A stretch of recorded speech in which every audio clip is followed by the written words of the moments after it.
Well, I guess it's going. Yep. Um, Ready? Let's go. Discuss. I love freaking Star Wars. Big news today. yes. All right. So 3, 2, 1. Hey everybody, how's it going? Welcome to the inaugural episode of Sci-Fi Annotated, the podcast. So I am joined by Connor, who is new to HN for everyone that has no idea who Connor is, and I'm introducing him like I'm assuming you guys already know who he is. He's the head of marketing here at HN. So any cool things on the marketing front, on the engagement front, thank him. Uh, and yeah, but also he's a huge sci-fi fan, especially Star Wars. So it makes him the perfect person to have with me today on this podcast. Now, what we're talking about today, just to list it out for those who are either listening to the full audio on Spotify, Apple Podcasts, SoundCloud, versus segments on YouTube.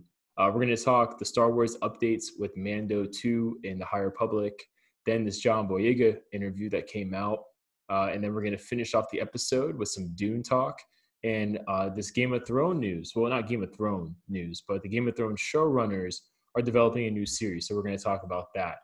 But yeah, I guess before we get into the first topic, though, Connor, you want to, in your own words, introduce yourself, say some stuff?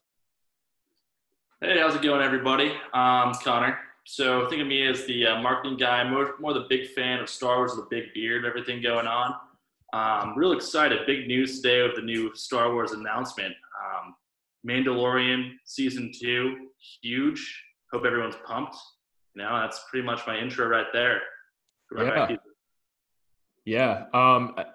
When I was talking to Connor, actually, for those who are listening to this, right? When I was talking to Connor about HN stuff, doing things with HN, the sign was right there because I think you had like a Star Wars sticker on your laptop. I think it was your laptop. And people don't just have that, you got to be a fan of Star Wars to have that. But you were asking me about like Mandalorian and Clone Wars and stuff. So I was like, I already know you were a fan since you asked me before I ever asked you. But getting on to a really cool franchise that is upcoming, we got Dune. So Dune, I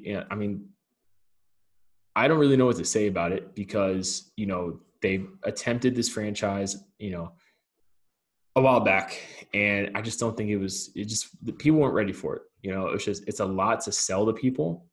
I think it works better as a TV series personally, just like Star Trek does, just like you could argue aspects of Star Wars does. But that's just because you can only cram so much at one time that's digestible. And like I said, it's just, sometimes it's too much. However, they're going to try again. I think they already announced they're going to do a trilogy, but it is directed by Denis Villeneuve, and he is actually really awesome. I haven't seen a movie that he's done that I don't like, and that obviously includes the Blade Runner 2049 for people that are really kind of following it more recently than not, and also the film Arrival was really great, and Sicario, of course, was also very good. So yeah, but I feel like if you want to get a really good idea of kind of the aesthetic, check out definitely Blade Runner 2049 because that was a very visual film, beautifully visual film. Now, the premise of this movie, for those who have no idea what Dune is about, is in the far future of humanity, Duke Leto, I'm going to kind of condense some stuff here, but Duke Leto accepts a stewardship of the dangerous desert planet Arrakis, also known as Dune, the only source for the most valuable substance in the universe, known as the spice, which is the drug which extends human life, provides superhuman levels of thought, and makes fold space travel possible. And when you hear fold space, basically just kind of think like light speed engine skipping, more or less. That's just a way to kind of, I think that's a good way of explaining it, just very general terms. If I'm wrong, please let me know in the comments. Don't crucify me though. And basically he knows that Leto knows the opportunity to set a trap for his enemies.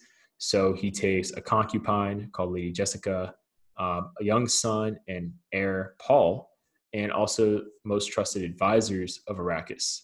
And then from there, he takes control of the spice mining operation, which is made, as they put in the premise, made perilous by the presence of giant sandworms.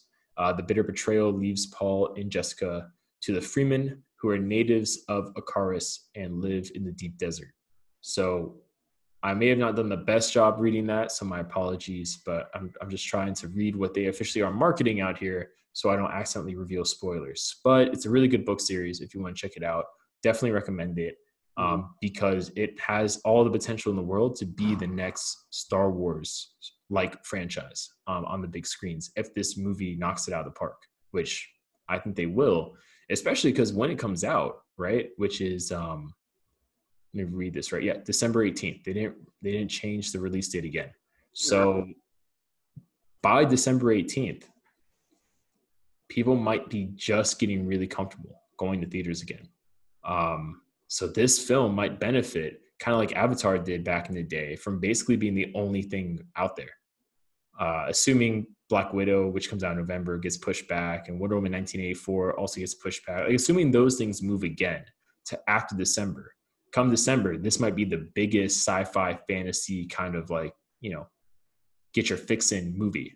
But yeah, they released some really beautiful artwork with Empire Magazine. Just has the cast essentially on Dune, just standing, looking really nice.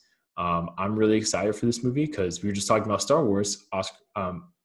Oscar Isaac is in this movie. So it's pretty, it's nice to see. We were just kind of talking earlier in the second segment about some actors not having the best success post Star Wars with work. Oscar Isaac was already really big though, relatively speaking. I mean, like Ex Machina is still one of my favorite movies. But yeah, so they did an interview, alongside of the photos with Empire Magazine. And I'm going to read some quotes for you and get some, get your thoughts and reactions. So Oscar Isaac sung the praises, as it says, for the film's relevant themes. And he says, and I quote, "It's about the destiny of a people in a different way that cultures have dominated other ones. How do a people respond when it's at the tipping point, when enough is enough, when they're exploited? All those things are things we're seeing around the world currently." Director Villeneuve also says, in terms of fleshing out Lady Jessica's character in this adaptation of Dune versus the novel, "I didn't want her to be an expensive extra. Something I deeply love in the book is that there was a strong balance between the masculine and female power, or feminine power, sorry. So definitely, I mean, I'm not shocked, but it's really cool. Someone reportedly leaked the trailer for it. I didn't watch it because I want to see it in a non-leaked format. You know what I mean? Like a movie that's going to be as beautiful as this is. Like we just talked about Star Wars. Would you want to see a Star Wars trailer on a potato? Nah, I mean, not ideal, I would want to take a quick peek, but I'm not sure if I would want to take a look, I'm not sure. But I think it goes back to what I'm really curious about is actually reading the books and seeing how that kind of transcribes over to the film, Yeah, because that's a hit or miss sometimes. I mean, look at Harry Potter, some of those things you can argue could not be, people like the books more. The inner nerds say like they like the books more. Other people love the films more. Just kind of to get that kind of question going where like which is better, if it's that. Aragon. If they could do that for Dune, that's when it's the big thing. Yeah. That's where we'll see if this goes to the next Star Wars level. If people even have that conversation going, which one's better, that's when I think they've hit it as a good film. Yeah. Or you can adapt a book terribly like Aragon. And I'll never forget, I read the entire series before I watched the movie. Prinsinger, great book. Aragon was the most garbage film I've seen in the sci-fi genre ever. I was so mad that never mind. I know. No, you're gonna be upset kind of transferring over there because like, who would think we're discussing Aragon when we're talking about? Well, I mean, I just got to get off my chest now that I'm thinking about it, right? But you remember, like, it was such a big deal in the book, like a big moment for the character when he finally said, like, Pursinger, and like released, like he magically released fire. It was such a big deal, and they butchered that like major scene in the movie. I mean, and it took any character development whatsoever. You don't even see like them traveling through like how they kind of develop actual, as we were talking about earlier with Star Wars, like developing friendships, like in like camaraderie and all that kind of stuff. You see that in the books there, not in the movie. No, it's just garbage. It's sad. Bad taste in my mouth. Yeah, but yeah. So, anyways, to update people on what's been going on with Dune since on HN we've been inactive for like the last few weeks, and a lot's come out. So they are making a prequel series for HBO Max. It's called Dune: The Sisterhood. That's what I believe is what it's called, developed by Legendary Television, and the series will focus on the. I'm not going to say the names. I'm going to butcher it, but basically, it's a prequel for the film. And Villeneuve is going to direct the series pilot, and alongside of that, produce it as well, which is, I think, nothing but a good thing to keep some consistency between the movie and this prequel series. And they're gonna filming in Budapest and Jordan November 2nd.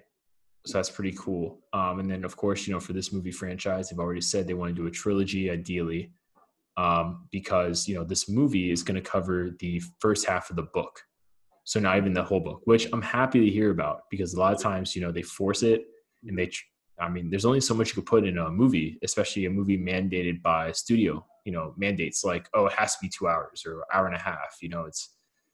It's hard to do proper world building and character development in such restrictive mandates when you're adapting a book. So like a big book with a lot of lore. So I'm happy to hear that.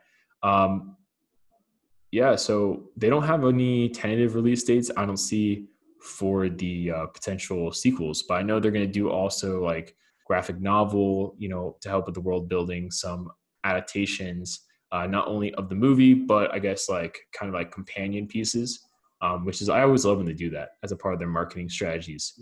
And then, yeah, the movie comes out December 18th. Hans Zimmer is doing the soundtrack, which is pretty great. I'm pretty excited about that. And for those interested in where they filmed this movie at, they did Budapest, Jordan, Hungary, Norway, and they went back as of, well, I guess last month, technically in August, they went back to finish doing additional filming as well. So, and additional filming in Budapest, sorry. So I'm pretty excited.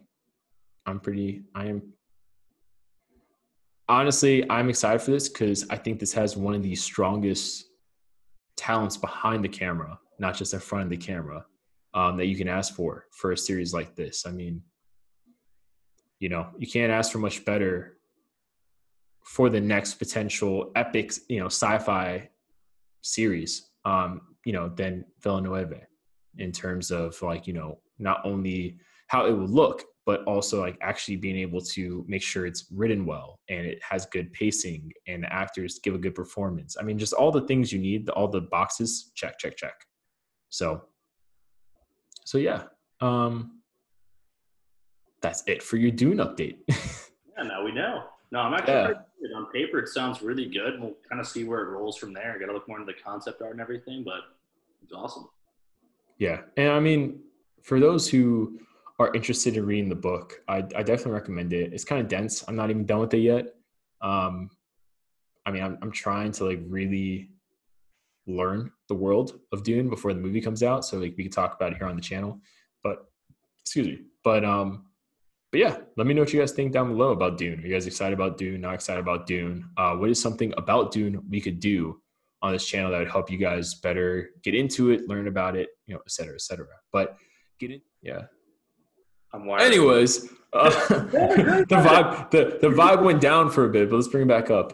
So yeah, that's it for this first episode of Sci-Fi Annotated. I actually saw a comment on our like We're Back video, and someone said they recommend us calling it Sci-Fi and Fantasy Annotated.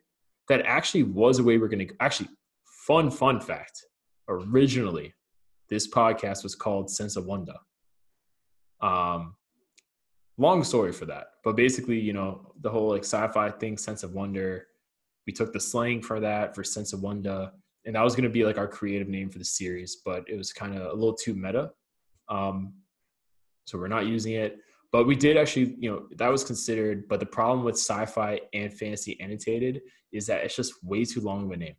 Mm-hmm. So it'd be really hard to like fit that in stuff like titles sometimes and tweets and all that without it probably clipping, and we don't want that. So hopefully Sci-Fi Annotated, even though it's not politically correct and encompassing fantasy as well, hopefully it just kind of gets the idea across, so to speak.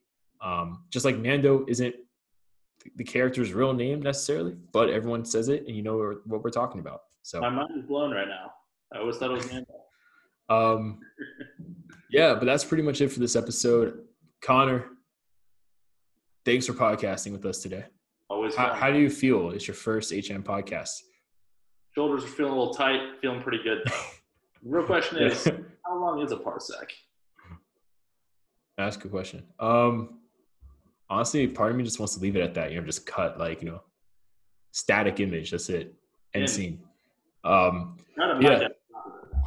But thanks everyone that's watching this. We really appreciate it if you guys watched all the way through, whether it's on segments or also just full audio on the podcasting platforms like SoundCloud, Spotify, Apple Podcasts, et cetera, et cetera. Comment below. Leave us some viewer questions. What are some topics you'd like to see us talk about in future episodes? And as well, any suggestions, of course, as always. Obviously we're not in a multi-million-dollar professional set.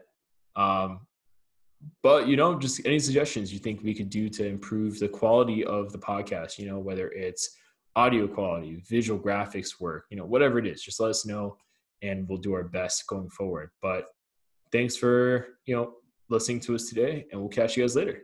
Oh, and follow us on our social media. It will be on the graphic and description. But yeah, we'll catch you later.